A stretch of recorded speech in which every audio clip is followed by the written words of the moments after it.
아주 여러 해 전에 청문회가 열려서 역사에 남을 만한 좀 희극적인 온로비 사건 청문회가 열렸어요. 비싸고 멋진 옷을 누구에게인가 상납했다. 사람들이 내용은 잘 기억을 못해도 그때 증인으로 나온 아주 유명한 패션 디자이너가 있었는데 당신 이름이 뭡니까? 라고 물었을 때 앙드레 김 이렇게 얘기를 하니까 본명 누구나 다 아래 위에 흰 옷을 입고 마치 외국에서 귀화한 외국인처럼 그렇게 발음하는 그분을 앙드레 김 외에 다른 이름으로 아무도 생각해 본 일이 없는데 갑자기 법적인 자리에 서서 본명을 얘기하라고 하니까 이제 돌아가셨으니까 괜찮겠죠. 김봉남입니다. 이래서 TV를 보던 사람들이 이 아주 묘한 장면, 그리고 당사자들에게는 심각한 명예가 달려있는 그 자리였는데 하여튼 웃음이 터져 나왔어요.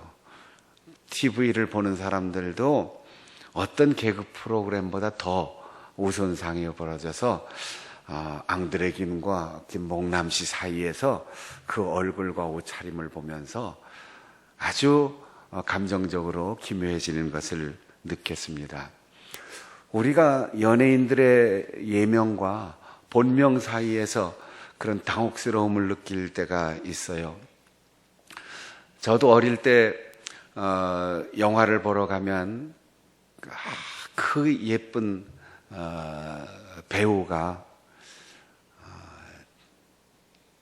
문희 이런 이름이 실제로 이름이 별로 관심을 안 가졌는데 나중에 동생이 이재철 목사님이라고 해서 아니 누님은 문씨인데 어떻게 동생은 이씨인가 했더니 배우 문희의 이름이 이순님이라는 거예요. 그러니까 그 아름다운 이름하고 아름다운 얼굴하고 우리가 알았던 그 알게 된 본명하고 차이에서 갑자기 이 괴리가 생기는 거죠. 게다가 제가 잠깐 이름하고 이거 착각을 했는데 우리 초등학교에서 단체로 영화를 보러 간 게 있었어요. 춘향전을 보러 갔는데 그때 얼마나 예쁜 배우가 춘향 역할을 했는지 이름이 고은아라고 해서 그냥 고은아 권사님인 줄 알았죠. 지금도 고은아 권사님 이렇게 나오는데 동생이 이재철이라고 해서 아니 고씨하고 이씨하고 어떻게 남매인가 했더니 그 고은아 권사님의 원래 이름이 이경희라는 거죠. 이경희.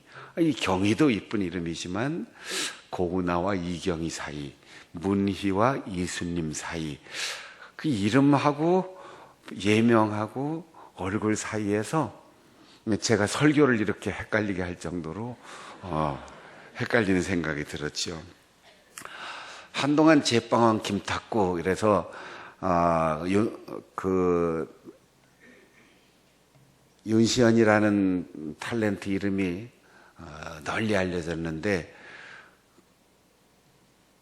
탁구의 이름이 원래도 동구라는 사실을 잘 모르잖아요. 그죠?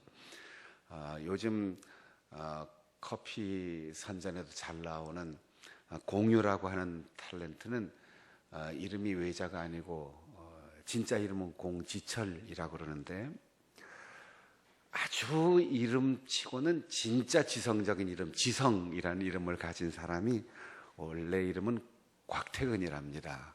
그러니 우리가 늘 TV에서 보던 그 지성적인 얼굴하고 곽태근 이거 잘 안 맞잖아요. 그렇게 예쁜 손예진의 이름이 손언진이라는 사실. 그 손예진을 보고 언진아 이렇게 부르면 그 이쁜 얼굴이 갑자기 사라질 것만 같고 우리나라 최고의 미녀 탤런트 황신의 이름이 황정민이랍니다. 한가인의 이름은 김현주랍니다. 그 성도 이름도 다 다른 거죠. 오늘 왜 이렇게 이름 얘기를 하느냐 하면, 오늘 우리가 읽은 본문에 사울이 예수 그리스도를 만나고 이름이 바울로 바뀌었어요. 우리가 바울 사도를 사울 사도 이렇게 부르면 왠지 이상하지요? 원래 이름이 사울이에요. 그런데 그의 이름이 예수 그리스도를 만난 후 바울이 되고, 그 바울의 이름은 핍박자요, 폭행하는 사람이요, 박해하는 사람이요, 피도 눈물도 없는 율법주의자였는데 예수 그리스도를 만나고 그의 눈이 멀고 새로이 떠지는 순간 세상을 따뜻하게 바라보는 바울로 바뀌었어요. 그러나 사람들은 믿어주지 않았습니다. 예수 믿는 사람들도 우리를 잡아 감옥에 가두고 체포하고 죽이는데 박수 쳐주던 사람, 예수 믿지 않는 유대인들도 철저한 율법주의자였던 사람, 그 사람한테 시비가 걸리면 우리가 아무리 율법을 잘 지켜서도 꼼짝없이 율법을 어긴 사람으로 뭔가 트집을 잡힐 텐데, 그래서 아무도 변화된 그 사람 곁에 다가서질 않습니다. 그는 예수 그리스도를 만나고 성령으로 충만하여 변화되어 나가서 복음을 증거하고 내가 달라졌다고 하지만 아무도 그를 믿어주지 않고 오히려 그를 죽이려고 했습니다. 다메섹에서 잠시 피신했다가 3년 만에 예루살렘으로 올라가서 사도들과 만나 의심스러운 관계를 해소하고 박해를 피하여 성도들이 다 예루살렘을 비우고 떠났을 때 남아있는 사도들에게 위로와 격려와 그리고 힘을 보태주기 위해 올라갔는데, 예수님의 형제인 야고보 외에는 아무도 만나지를 못했습니다. 더군다나 바울을 만나면 목숨을 잃을 수 있는데 누가 그를 환영하겠습니까? 그런데 바나바라고 하는 사람이 바울을 데리고 사도들에게 가서 내가 들었고 내가 확인한 바로 그는 예수 그리스도를 만났다. 우리가 예수를 만나 변화된 것처럼, 우리가 복음을 듣고 새 사람이 된 것처럼, 우리가 성령 충만하여 새로운 인생을 시작한 것처럼, 그래서 우리가 어부였고 쇠리였지만 사도가 된 것처럼 사울이 변하여 바울이 됐다. 중재하고 관계를 회복시키고, 그래서 사도들의 지지를 받고 서로 손잡고 하나님 나라를 이 땅에 세워감으로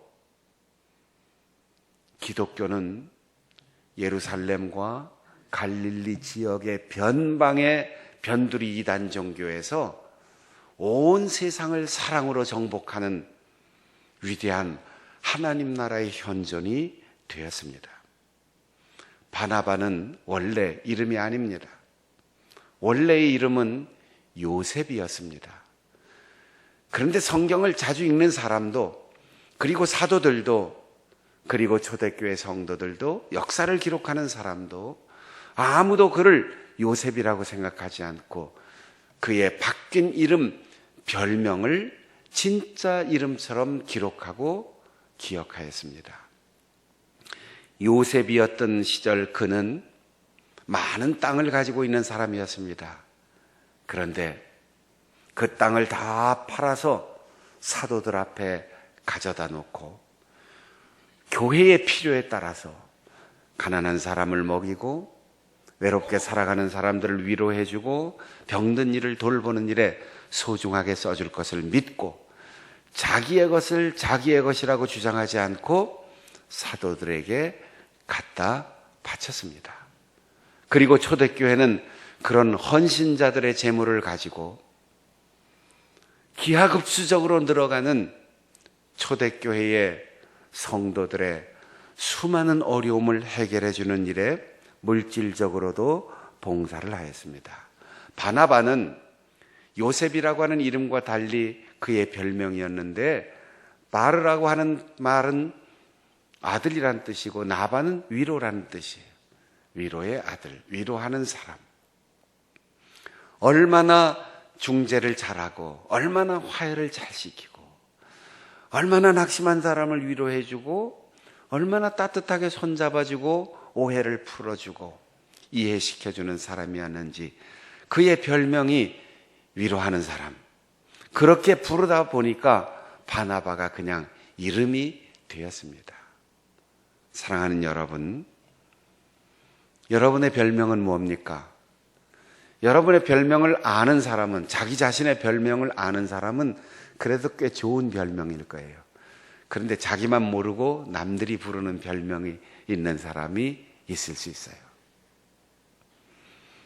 제가 지방에 권사 교육할 때마다 꼭 예를 드는 얘기가 이 얘기인데, 어떤 교회든지 가면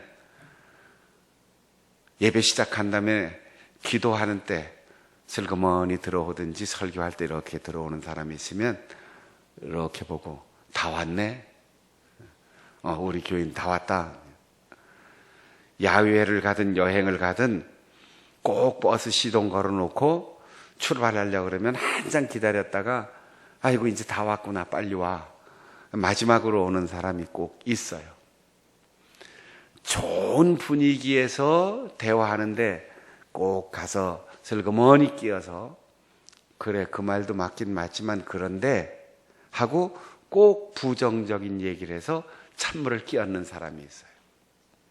공예배는 참석 안 하고, 전도하고 신방하고 위로하는 일엔 아무 관심 없이 그저 비판하고 원망하고 불평하고 상처 주고, 그래서 한 영혼을 더 귀중하게 여겨 주 앞으로 인도해야 될 텐데 사람을 떨어져 나가게 하고 낙심하게 하고 비난 때문에 견디지 못하여 마음에 병이 들게 하는 사람도 있어요. 그런 사람은 자기 별명이 뭔지 모르겠죠. 우리는 바나바처럼 긍정적인 이름으로 바뀌어야 돼요. 좋은 이름으로. 내 이름을 왜 이렇게 지어주었을까? 부모님 원망할 거 없어요. 우리는 다 신분이 바뀌었습니다. 이제는 집사님, 이제는 권사님, 이제는 장로님, 전도사님, 목사님, 선생님 다 이름이 바뀌었고, 특별히 우리는 하나님의 자녀로서 성도라고 하는 가장 거룩한 이름으로 바뀌었어요. 우리의 머리에는 언제나 내가 거룩해서가 아니고, 내가 의로워서가 아니고, 내가 아름다운 행실, 업적을 많이 쌓아서가 아니라 예수 그리스도의 보혈로 값없이 씻김받고 은혜로 하나님께서 받아주셔서 의롭다 인정을 받았고 거룩하다고 칭함을 받은, 그래서 은혜로 값없이 구원받고 직분을 받은 성도란 사실을 잊지 말아야 합니다. 오늘 헌신 예배를 드리는 우리 권사님들은 바나바처럼 나 혼자 헌금을 얼마나 드렸나, 나 혼자 얼마나 성경을 몇 독을 했느냐, 나 혼자 얼만큼 교회에 많은 시간을 투자했냐가 아니라 오해가 있는 곳에 이해가 가능하도록, 등지고 서로 외면하는 사람들이 웃으면서 손잡을 수 있도록, 찬바람이 쌩쌩 부는 두 사람의 골목 관계에서 따뜻한 훈풍이 불어오는 관계로 변화시킬 수 있는 그런 역할을 해야 돼요. 인간이 뭡니까? 사람과 사람 사이에서 살기 때문에 인간이에요. 그런데 인간이라고 하면서 사람과 사람 사이에 서지 않고 한쪽 편들고 붙어 있고 한쪽을 외면하면 우리는 인간답게 살지 못하는 겁니다. 이 세상에 존재하는 모든 사람들이 다 하나님의 형상입니다. 여러분, 나와 생각이 다르고 나하고 의견이 다르고 나하고 생각하는 것, 삶의 모습, 생긴 것, 습관, 언어 다 달라도 한 사람 한 사람 다 소중한 사람이에요. 그 다른 점은 다를 뿐이지 틀린 게 아니에요. 내가 저 사람 참 이상하다, 틀렸다 이럴 때 그 사람이 날 보면 어떻게 했어요? 그 사람은 나보다 더 나를 참 이상하다, 저 사람 틀렸다 이렇게 볼 거 아니에요. 저는 결혼해서 벌써 30년을 넘게 사는데 제 아내를 보면 굉장히 숨이 막혀요. 왜 그럴까요? 제 아내는 솔직 담백한 성격이에요. 숨겨놓고 천천히 나중에 몇 개월 있다가 얘기할 줄을 몰라요. 그러니까 제가 깜짝 놀랄 때가 있는데, 그럼 제가 못마땅하다 그래야 되잖아요. 그런데 그런 사람하고 살아서 제가 사는 거예요. 반대로 한번 생각해 보세요. 저는 충청도인데 경상도 사람인 제 아내가 저를 볼 때 얼마나 숨 막히게 답답하겠어요. 그 얘기하지 왜 얘기 안 할까? 한참 있다 얘기하면 그거 6개월이나 지나서 이제서 얘기해. 그때 얘기하지. 전 가끔 신혼여행 갔다가 뭐 어쩌고 그거 10년 전에 이런 얘기 하거든요. 그러니까 이게 스타일이 다른 거지 틀린 게 아니란 말이에요. 그러니까 우리가 같이 서로 살 때 조금 빠른 사람하고 조금 느린 사람하고 같이 살면 이 천생연분이죠. 둘 다 빠르면 사고 나요. 둘 다 느리면 갑갑해요. 내가 어떤 사람의 단점을 딱 발견하면 그게 내 반대로 그 사람이 나를 단점으로 보는 또 다른 면이 있다는 걸 생각해 보세요. 잘 설명할 수 있는 사람과 잘 들을 수 있는 사람이 같이 살아야 행복하지요. 둘이 서로 말꼬리 붙들고 계속 말 잘하면 그 집안에 늘 부부싸움만 나지요. 한 사람 얘기하면 한 사람은 들어주고, 한 사람이 빨리 가자 그러면 한 사람이 잠깐만 기다려. 그래야 잘 사는 거지요. 우리 교회에서, 아니 이 사회에서 쓸모없는 사람은 한 사람 없습니다. 틀린 사람은 한 사람도 없어요. 그런데 여러분이 박순영 목사를 볼 때 얼마나 갑갑해 보이겠어요. 그런데 또 다른 사람이 볼 때는 얼마나 성격이 급하다고 볼 수도 있어요. 그러면 그 중간에 있는 박순영 목사는 얼마나 괴로울까요? 이쪽 사람 시간에 맞춰줄까? 저쪽 사람 시간에 맞춰줄까? 아무 말 안 하고 속도 조절하고 있는데 둘 다 아유 급해, 아유 느려 터져 이러고 저를 손가락질하고 비난할 거 아니에요. 저는 정시에 가고 있다 나는 생각하는 거지요. 여러분, 하나님의 시계는 빠르지도 늦지도 않아요. 하나님의 뜻과 섭리대로 가는 거지요. 여러분이 살면서 교회 안에서 같이 동역하는 동역자들, 당회에서 같이 당회할 때, 직원회 할 때, 권사님들 같이 모여서 신방하고 같이 누군가를 만나고 전도할 때, 왜 너는 그러니? 이렇게 비난할 일 없어요. 내가 못마땅하게 여기는 그것이 내 단점이기 때문에 그 사람이 대신 해주는 거예요. 그리고 내가 그 사람이 못마땅해 보일 때 그 사람은 나를 더 못마땅하게 볼 수 있어요. 그러니까 달리 볼 수 있는 사람을 서로 만나게 해주면, 아, 하나님이 그래서 나를 저 사람과 같이 붙여줬구나.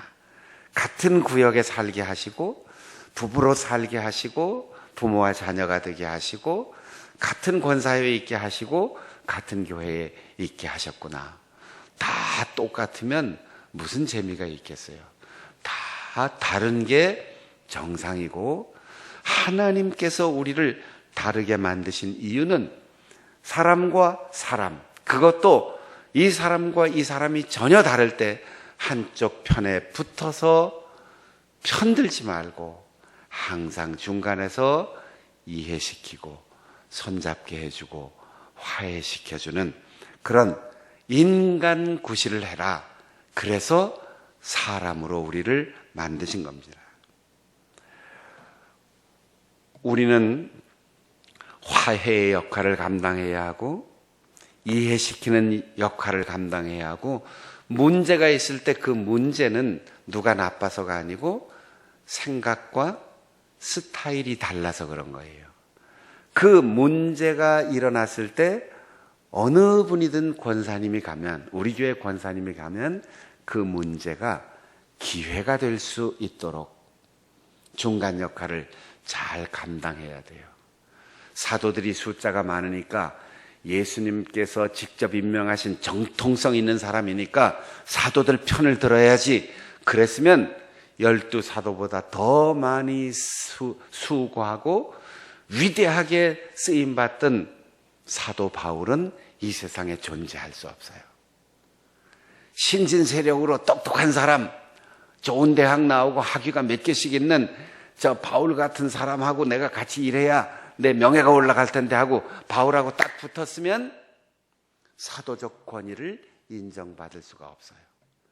그러나 전혀 다른 두 계층의 사람을 바나바가 중간에 서서 오해는 이해로 바꿔주고 문제는 기회로 바꿔주고 불화를 화목으로 바꿔주었을 때 12사도가 새로운 동역자를 얻었고 바울은 세계적인 선교사, 세계적인 목회자, 저술가, 신학자 그리고 디모데와 같은 위대한 제자를 양육하는 선생님이 되었던 것입니다. 바나바는 우리 권사님들의 모범입니다. 바나바는 내가 잘 되는 사람이 아니고 남을 잘 되게 하는 사람이었습니다. 여러분, 이 세상에 내 마음에 쏙 드는 사람 단 한 사람도 없습니다. 단점이 없는 사람 단 한 사람도 없습니다. 내 속으로 난 자식도 내 마음에 꼭 듭니까? 수십 년을 함께 살았던 부부도 죽을 때까지 서운한 것 없이 만족하게 살아갑니까? 사랑으로 품고 손잡고 서로 평화를 이루면서 살아가는 것이 행복이 아니겠습니까?